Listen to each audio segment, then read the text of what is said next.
پردہ چہرے کا تو نہیں ہوتا، پردہ تو دل کا ہے۔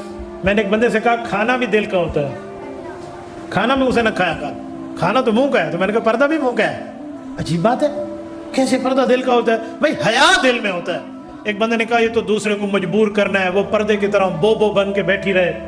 میں نے کہا یہ تو مادر پدر آزاد معاشرہ انگریزوں کا ہے، آپ اس معاشرے میں لے جانا چاہتے ہیں؟ ہمارے یہاں تو پردے کا یہ ترتیب ہے کہ سیدہ کائنات خاتون جنت حضرت فاطمہ الزہرا حضور پاک علیہ السلام کی چوتھی اور چہیتی بیٹی رضی اللہ تعالی عنہ کا جب جنازہ اٹھا ہے، علی میرا جنازہ رات کو اٹھے، اس پر کسی غیر محرم کی نظر نہ پڑے۔ ہمارے یہاں تو پردے کی ترتیبیں یہ ہیں۔ میرے دوستو، کیسا معاملہ، کیسی باتیں ہو رہی ہیں۔ اور میں ایک جملہ سمجھانے کے لیے کہتا ہوں، اندھے سے بھی اسلام میں خاتون کا پردہ ہے اگر وہ نامحرم ہے تو، اندھے سے بھی۔ اور میں کائنات کی مقدس ترین ہستیوں کی بات لانے لگا ہوں۔ رسول اللہ صلی اللہ علیہ وسلم حدیث پاک میں ہے، صحیح شاستہ موجود ہے، رسول اللہ صلی اللہ علیہ وسلم گھر میں موجود ہے، حضور پاک صلی اللہ علیہ وسلم کی 2 حرم، حضور کی 2 عزتیں، حضور پاک علیہ السلام کی 2 بیویاں موجود ہیں۔ حضرت عبداللہ ابن ام مکتوم رضی اللہ عنہ صحابی ہیں، آنکھوں سے نابینا ہے، وہ تشریف لاتے ہیں۔ حضور پاک علیہ السلام نے فرمایا احتجبا منہ، آپ اس سے پردہ فرما لیں۔ بیویاں پردہ کرنے کے لیے اٹھنے لگی تو ایک سوال بھی کر دیا کہ یا رسول اللہ حکم کی تعمیل تو ہے، لیکن کیا وہ اندھا نہیں ہے، وہ نابینا نہیں ہے، اسے تو نظر نہیں آتا؟ مسئلہ بھی واضح ہو جائے گا اور جواب بھی مل جائے گا۔ تو اللہ کے رسول نے فرمایا افا امیابان انتما لستما تبصرانی ہی۔ اللہ اکبر، یہ کسی عالم سے جا کر اس کا عربی میں ترجمہ کرا لیں تو بندے کو اس لفظ میں رسول اللہ صلی اللہ علیہ وسلم کی گفتگو میں ایک غیرت نظر آتی ہے۔ فرمایا افا امیابان، تم 2 بھی اندھی ہو، آپ کو بھی نظر نہیں آتا؟ انتما لستما تبصرانی، تم دونوں بھی نہیں دیکھ رہی؟ کہ جی ہم تو دیکھ رہی ہیں۔ کہ احتجبا منہ، اس سے پردہ کرو۔ آپ کو پتہ ہے یہ آنے والا صحابی کون ہے؟ جس کا نام عبداللہ ہے، ابن ام مکتوم ہے، جس کو قرآن نے کہا ہے یہ پاکیزہ ہے۔ سورۃ عبس وتولی میں اللہ نے اسی کا ذکر کیا ہے اور نابینا کہہ کر ذکر کیا ہے۔ ایک بار یہ اللہ کے رسول کے دربار میں آئے تو رسول اللہ صلی اللہ علیہ وسلم ان کفار کے سرداروں کو دعوت دے رہے تھے جو بڑے بڑے تھے۔ حضور پاک یہ چاہتے تھے ہو سکتا ہے یہ ایمان لے آئے۔ حضرت عبداللہ آنکھوں سے نابینا تھے، انہیں نہیں پتا، یا رسول اللہ میں نے ایک مسئلہ پوچھنا ہے۔ حضور نے فرمایا بیٹھ جاؤ۔ ان کو نہیں سمجھ آئی کہ کوئی خاص میٹنگ چل رہی ہے حضور علیہ السلام کی۔ انہوں نے کچھ ٹائم بعد پھر یا رسول اللہ میں نے ایک مسئلہ پوچھنا ہے۔ حضور نے فرمایا بیٹھ جاؤ۔ غصے سے ارشاد فرمایا نا تو بس یہ دل میں رونا شروع ہوا، مجھ سے تو اللہ ناراض ہو جائے گا، کیا اوپر بیٹھا میں کیا کر بیٹھا؟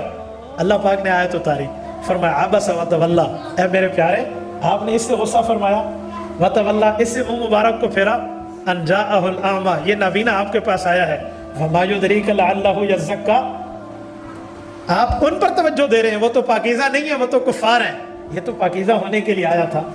حضور پاک علیہ السلام نے اسے بلایا، آ جاؤ بیٹا جو مسئلہ پوچھنا ہے میں بتا دیتا ہوں۔ ایسا پاکیزہ صحابی ہے، اس سے پردہ اللہ کے رسول کن کو کرا رہے ہیں؟ جن کے لیے قرآن کریم کہتا ہے، یہ جو میں نے آیت خطبے میں پڑھی ہے، وَمَن يَقْنُتْ مِنكُنَّ لِلَّهِ وَرَسُولِهِ وَتَعْمَلْ صَالِحًا نُؤْتِهَا أَجْرَهَا مَرَّتَيْنِ وَأَعْتَدْنَا لَهَا رِزْقًا كَرِيمًا۔ نبی کی بیویوں تم میں جو تقوی دار ہے، اللہ تقوی دار بیویوں جو تم تقوی اختیار کر رہی ہو، وَتَعْمَلْ صَالِحًا اور نیک اعمال کر رہی ہو، نُؤْتِهَا أَجْرَهَا مَرَّتَيْنِ، میں اللہ تم امہات المؤمنین سے وعدہ کرتا ہوں تمہیں ایک نیکی کا بدلہ ڈبل دوں گا۔ وَآتَدْنَا لَهَا رِزْقًا كَرِيمًا، جب جنت میں آؤ گی میں نے تمہاری مہمان کی اکرامی کے لیے بہت خاص رزق تیار کر رکھا۔ یہ بیویاں رسول اللہ کی ہیں، ان کو فرمایا جا رہا ہے کہ آپ اس نابینا سے پردہ کر لو۔ تو پردے کا تو اتنا اہتمام ہے، اور ہمارے یہاں کسی قسم کا اہتمام نہیں ہے۔ ہمارے یہاں ایک رواج چلتا ہے، ناراض نہ ہونا، ہم سب معاشرے میں شریک ہیں۔ وہ رواج کیا ہے؟ ہم نے ان سے پردے اتروائے ہوئے ہیں۔ کوئی میری اتھارٹی ہے، کوئی میرا اختیار ہے کہ میں اپنی بیوی کا پردہ جس سے رکھوانا چاہوں، جس سے اتارنا چاہوں، یہ میرا اختیار نہیں ہے، میرے رب کا اختیار ہے۔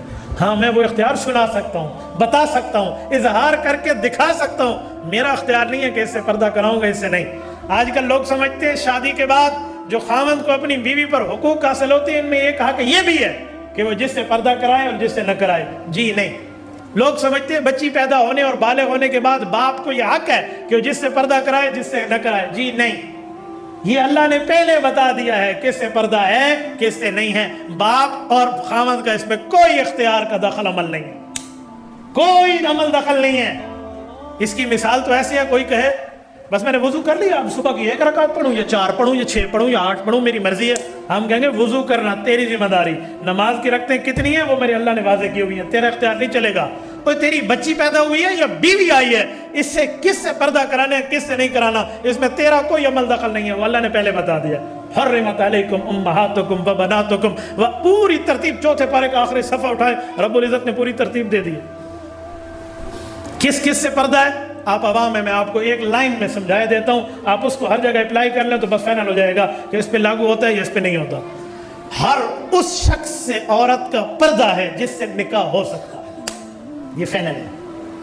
ہر اس شخص سے خاتون کا پردہ ہے جس سے نکاح ہو سکتا ہے۔ یہ اختیار اللہ پاک نے اپنے ہاتھ میں رکھا ہے، خامد اور باپ کو نہیں دیا، بھائی اور ماں کو نہیں دیا، یہ اپنے پاس ہے۔ ہم لوگ عجیب ہیں۔ ایک جگہ ایک بات ہوئی اور خاوند بیوی کی لڑائی ہوئی اور اس کے سسر اور اس کی سمدھی تک بات گئی تو مسئلہ میرے پاس آیا اور میں نے پوچھا جی بات کیا ہے؟ یہ ہماری بیٹی اس کے ساتھ بیاہ ہوئی ہے اور یہ ہماری بیٹی کو اس کے کزنوں کے ساتھ نہیں ملنے دیتا۔ میں نے خاوند سے پوچھا جی کیوں؟ انہوں نے کہا جی اس لیے نہیں ملنے دیتا، میری بیوی ہے، میرا اختیار ہے، میں جس سے ملاؤں یا جس سے نہیں ملاؤں۔ میں نے کہا تم دونوں غلط ہو۔ کہتے وہ کیوں؟ میں نے کہا جو کہہ رہا ہے نہیں ملانے دیتا وہ میرے پاس شکایت لایا ہے سسر بن کے، یہ بھی غلط ہے، اور جو خامد کہہ رہا ہے جس سے ملاؤں جس سے نہ ملاؤں یہ جملہ بھی غلط ہے۔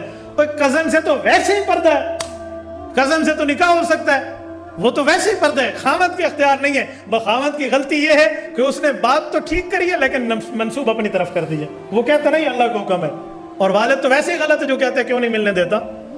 یاد رکھو میں ایک جملہ اس سے بڑھ کے کہہ رہا ہوں، بہت سے لوگ اس بات کو بعض اوقات ہضم بھی نہیں کر پاتے۔ ہمارے فقہا نے یہ مسئلہ لکھا ہے فقہ کی کتب میں کہ ہر اس عورت کا اس عورت سے پردہ ہے جو عورت فاحشہ ہو اور جو عورت شریف ہو۔ فاحشہ عورت، جسم فروش عورت، اگر وہ اس معاشرے میں آئے جس معاشرے میں خاتون خانہ ہے، خاتون خانہ گھر رہنے والی عورت ہے، اہل خانہ ہے، شریف گھر میں بیٹھنے والی باپردہ بیوی کا، باپردہ ماں اور بہن اور بیٹی کا اس فاحشہ عورت سے پردہ ہے جو مردوں کو منہ لگاتی ہے۔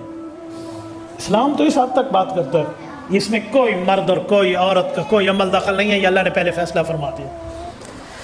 آپ کے گھر میں کوئی بچہ کس عمر تک آ سکتا ہے، اس میں بالغ نابالغ ہونے کو کیا آپ چیک کرتے پھریں گے؟ ہمارے پاس کون سا تھرمامیٹر ہے؟ وہ بچہ کہتے میں نابالغ ہوں، وہ بچہ کہتے میں بالغ ہوں، میں اس کا ماں باپ تو نہیں ہوں کہ میں نے اس کو دیکھا ہوا ہے غسل کرتا ہے یا نہیں کرتا، ہمیں کیا پتہ ہے؟ اسلام نے بہت آسان اصول دیا ہے، صحیح بخاری میں ہے، اس وقت اس بچے کا گھر میں پردہ کرا دیں جب اس کو عورت اور مرد کے معاملات میں انٹرفیئر سمجھ آنے لگے، جب انٹرسٹ اسے سمجھ آنے لگے نا بھئی یہ شادی ہوتی ہے، یہ مرد ہوتا ہے، یہ عورت ہوتی ہے، بیوی ہے، اتنی سمجھ بوجھ آ جائے نا تو اس کا پردہ کرا دیا جائے۔ ایسے بچوں کو اللہ کے رسول اپنے گھر میں بھی نہیں بھیجتے تھے۔